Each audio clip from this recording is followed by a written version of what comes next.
जय हिंद दोस्तों, स्वागत है हमारे YouTube चैनल पर। दोस्तों आज हम आरपीएफ कांस्टेबल भर्ती परीक्षा 2024 के लिए प्रीवियस ईयर क्वेश्चन पेपर लेकर आए हैं। दोस्तों आरपीएफ कांस्टेबल भर्ती परीक्षा में कुल 120 प्रश्न पूछे जाते हैं, जिसमें 50 प्रश्न सामान्य अध्ययन के, 35 प्रश्न रीजनिंग के और 35 प्रश्न मैथ के पूछे जाते हैं। जिसमें दोस्तों आज हम 25 सामान्य अध्ययन के महत्वपूर्ण प्रश्नों को डिस्कस करेंगे। चलिए तो हम स्टार्ट करते हैं। हमारा पहला क्वेश्चन है, निम्न में से किस नदी को दक्षिण पूर्व एशिया की गंगा कहा जाता है। इसे पूछा गया कि किस नदी को दक्षिण पूर्व एशिया की गंगा कहते हैं। इसके ऑप्शन है मेकांग नदी, इरावदी नदी, वांगो नदी या सितांग नदी। इसका राइट आंसर होगा मेकांग नदी। मेकांग नदी को दक्षिण पूर्व एशिया की गंगा कहते हैं। दोस्तों मेकांग नदी दक्षिण पूर्व एशिया की सबसे लंबी नदी है। इस नदी को दक्षिण पूर्व एशिया की गंगा कहा जाता है। यह नदी चीन से निकलकर म्यांमार, थाईलैंड, लाओस, कंबोडिया और वियतनाम में प्रवाहित होती है। तो इसका राइट आंसर ऑप्शन ए होगा। हमारा अगला क्वेश्चन है, चंद्रगुप्त मौर्य के दरबार में आने वाले ग्रीस के राजदूत का नाम क्या था। इसे पूछा गया कि चंद्रगुप्त मौर्य के दरबार में आने वाले ग्रीस के राजदूत का नाम क्या था। इसके ऑप्शन है प्लेटो, मेगास्थनीज, अरस्तु या सिकंदर। तो इसका राइट आंसर होगा मेगास्थनीज। चंद्रगुप्त मौर्य के दरबार में आने वाला राजदूत मेगास्थनीज था। मेगास्थनीज यूनानी शासक सेल्यूकस निकेटर का राजदूत था। इसका राइट आंसर ऑप्शन बी होगा मेगास्थनीज। हमारा अगला क्वेश्चन है, वह कौन सा गुप्त शासक था जिसने विक्रमादित्य की उपाधि धारण की थी। इसे पूछा गया कि वह कौन सा गुप्त शासक था जिसने विक्रमादित्य की उपाधि धारण की थी। ऑप्शन है समुद्रगुप्त, कुमारगुप्त, चंद्रगुप्त द्वितीय या चंद्रगुप्त प्रथम। तो इसका राइट आंसर होगा चंद्रगुप्त द्वितीय। चंद्रगुप्त द्वितीय ने विक्रमादित्य की उपाधि धारण की थी। तो इसका राइट आंसर ऑप्शन सी होगा।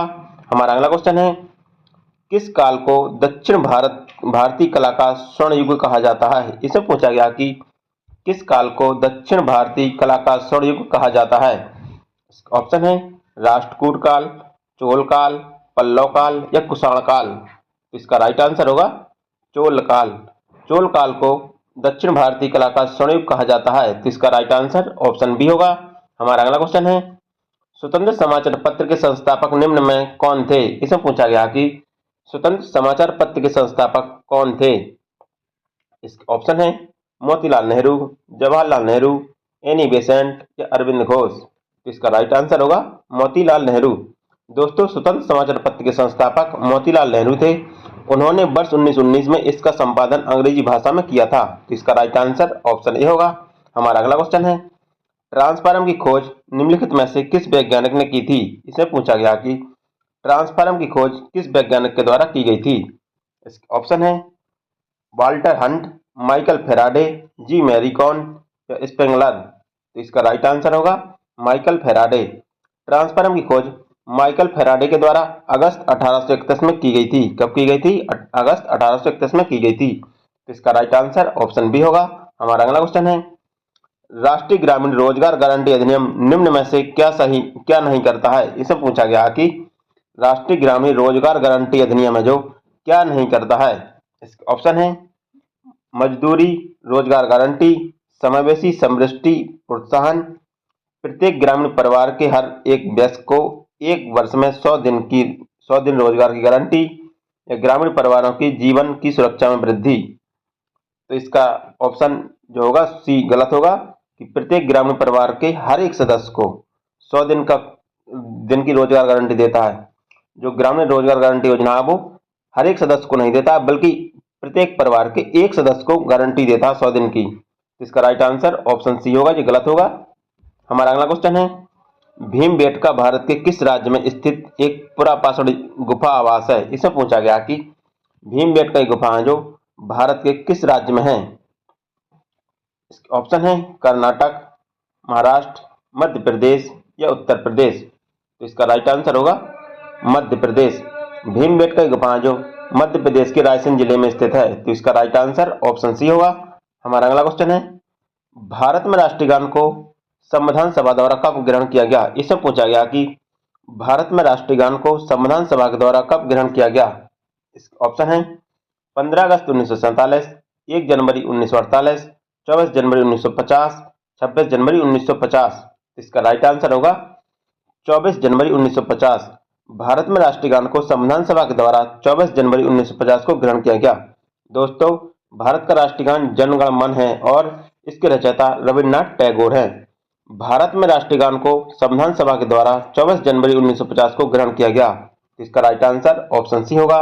हमारा अगला क्वेश्चन है, सुप्रसिद्ध चित्र बनी ठनी किस शैली का है? इसे पूछा गया कि सुप्रसिद्ध चित्र बनी ठनी है वो किस शैली का है? इसके ऑप्शन है बूंदी शैली, जयपुर शैली, किशनगढ़ शैली या कांगड़ शैली। तो इसका राइट आंसर होगा किशनगढ़ शैली। जो सुप्रसिद्ध चित्र बनी ठनी है वो किशनगढ़ शैली से संबंधित है। तो इसका राइट आंसर ऑप्शन सी होगा। हमारा अगला क्वेश्चन है, शिव की दक्षिण मूर्ति प्रतिमा उन्हें किस रूप में प्रदर्शित करती है? इसे पूछा गया कि शिव की दक्षिण मूर्ति प्रतिमा वो उन्हें किस रूप में प्रदर्शित करती है? इसका ऑप्शन है नृत्य करते हुए, शिक्षक, ध्यान मग्न या विश्राम करते हुए। इसका राइट आंसर होगा शिक्षक के रूप में। शिव की दक्षिण मूर्ति प्रतिमा जो शिक्षक के रूप में प्रदर्शित करती है। तो इसका राइट आंसर ऑप्शन बी होगा। हमारा अगला क्वेश्चन है, महात्मा गांधी ने सत्याग्रह कला को अभ्यास के रूप में कहाँ सीखा? इसे पूछा गया कि महात्मा गांधी ने सत्याग्रह कला को अभ्यास के रूप में कहाँ सीखा? इसका ऑप्शन है दक्षिण अफ्रीका, अमेरिका, इंग्लैंड या स्कॉटलैंड। तो इसका राइट आंसर होगा दक्षिण अफ्रीका। महात्मा गांधी ने अपने दक्षिण अफ्रीका प्रवास के दौरान सत्याग्रह की कला को अभ्यास को सीखा था। महात्मा गांधी ने भारत में सर्वप्रथम सत्याग्रह का प्रयोग चंपारण सत्याग्रह 1917 में किया था। कब किया था? चंपारण सत्याग्रह 1917 में किया था। तो इसका राइट आंसर ऑप्शन ए होगा। हमारा अगला क्वेश्चन है, भारत में सर्वाधिक उपजाऊ मिट्टी निम्न में कौन सी है? इसे पूछा गया कि भारत में सर्वाधिक उपजाऊ मिट्टी कौन सी है? इसका ऑप्शन है काली मिट्टी, लाल मिट्टी, जलोढ़ मिट्टी या चूनेदार मिट्टी। तो इसका राइट आंसर होगा जलोढ़ मिट्टी। भारत में सर्वाधिक उपजाऊ मिट्टी जलोढ़ मिट्टी है। तो इसका राइट आंसर ऑप्शन सी होगा। हमारा अगला क्वेश्चन है, संविधान के अनुच्छेद 108 के तहत निम्न में से किसे लोकसभा और राज्यसभा की संयुक्त बैठक बुलाने का अधिकार प्राप्त है? इसे पूछा गया कि संविधान के अनुच्छेद 108 के तहत लोकसभा और राज्यसभा की संयुक्त बैठक कौन बुलाता है? इसका ऑप्शन है प्रधानमंत्री, राष्ट्रपति, उपराष्ट्रपति या लोकसभा अध्यक्ष। तो इसका राइट आंसर होगा राष्ट्रपति। संविधान के अनुच्छेद 108 के तहत राष्ट्रपति लोकसभा और राज्यसभा की संयुक्त बैठक बुलाता है। तो इसका राइट आंसर ऑप्शन बी होगा।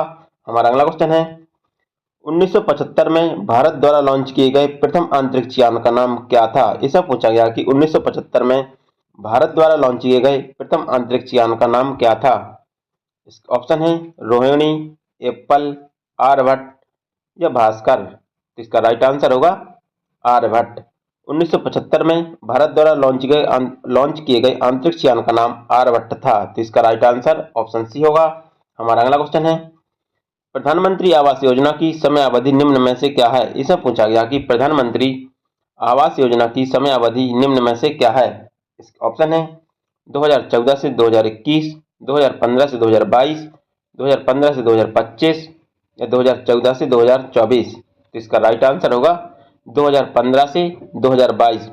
प्रधानमंत्री आवास योजना की समय अवधि 2015 से 2022 है। तो इसका राइट आंसर ऑप्शन बी होगा।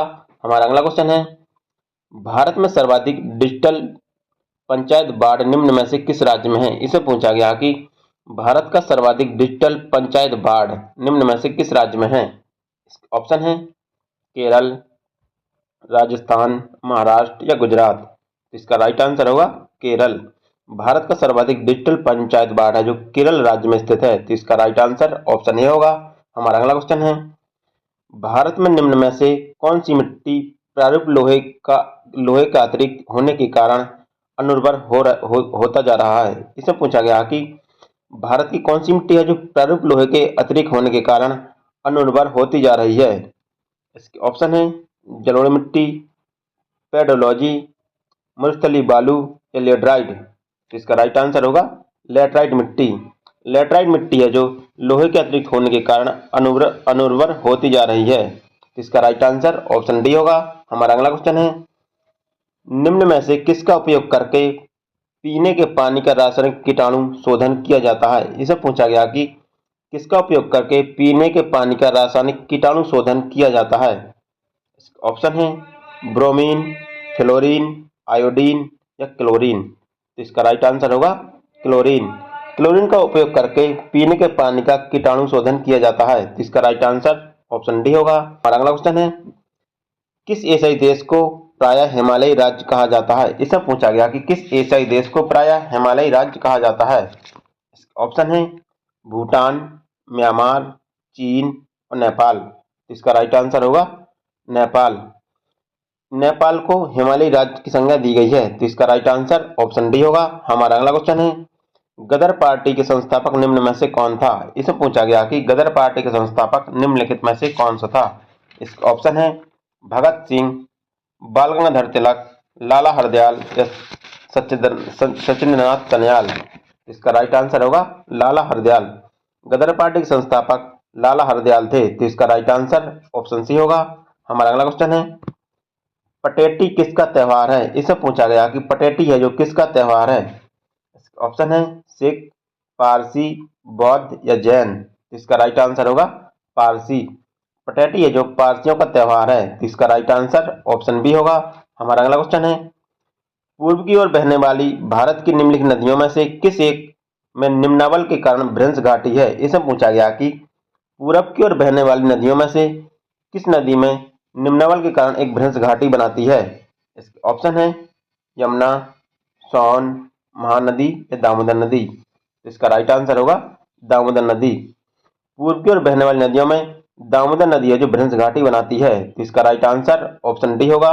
हमारा अगला क्वेश्चन है, किस मुगल बादशाह ने मुगल राजधानी आगरा से दिल्ली स्थानांतरित की थी? इससे पूछा गया कि किस मुगल बादशाह ने मुगल राजधानी आगरा से दिल्ली स्थानांतरित की थी। इसके ऑप्शन है अकबर, औरंगजेब, जहांगीर या शाहजहां। इसका राइट आंसर होगा शाहजहां। शाहजहां ने मुगल वंश की राजधानी आगरा से दिल्ली स्थानांतरित की थी, तो इसका राइट आंसर ऑप्शन डी होगा।